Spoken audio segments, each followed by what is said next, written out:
That's the thing that a lot of people like getting into this industry. I'm like, you will probably be there before everybody comes to set and after everybody. And like, just because it's not a prosthetic, like beauty and character makeups can be just as involved. You know what I mean? Like we had one of our, Jessica, one of our actors I keep referencing Minx just because it was such a heavy period and prosthetic show. Like we full body tanned her every day because she didn't want to tan, which was totally cool. But we would do full body makeup like on her every day. Or like we would do like a spray, but we buff it on so at the end of the day she could get out of it. You know what I mean? It was like a body makeup and spray. But we would get her out of the makeup after every day, and even as quick as we go, it still take like 20 minutes or something, which like isn't a long time, but when you're scheduling and we're the first in and the last out, like I can't tell you how many days have been the turnaround for the next day has been like on me getting off the clock. You know what I mean? Yeah. Oh wow. Yeah. So how about tattoo covering? Like that's a huge part of your job. Yeah, now, too, I love isn't it though. Is it fast? Is it?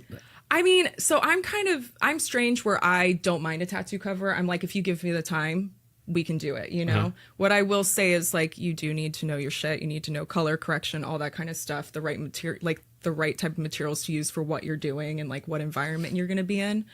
For example, on Teen Wolf, Tyler Posey has a ton. He's the main guy. He has a ton of tattoos. And he did on the show too? Because I knew he did after, but So in real life, he has lots of tattoos. Yeah, I mean, going from like season 3 to now, different. Like he got more and more as we went. But when we did the movie, he was fully, tattooed. But the first day, I'm like, and even through the show, I remember the first day, I gave myself an hour to cover things. And then once I got it down, I was like, this is a 20-minute cover. Oh, okay. Like we got our stuff down.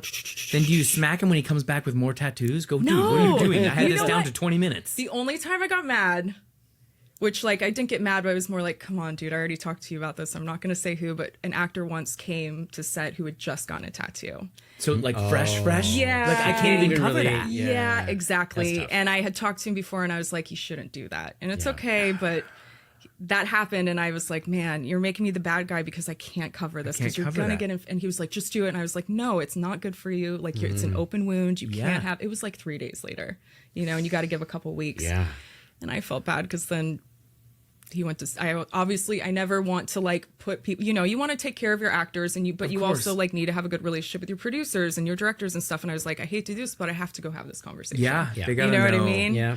And then he kind of got in trouble for it, but it's just like, it would be wrong of me to put makeup on him and of course, possibly scar him for the rest of his life. And so I had to have that conversation. Yeah. It's interesting because that kind of goes into the politics of it all. And, communication skill, your actual skill as the artist, but then learning what you're really there to do, to keep the whole machine going and not let your bit hold up, but understand what everyone else is doing.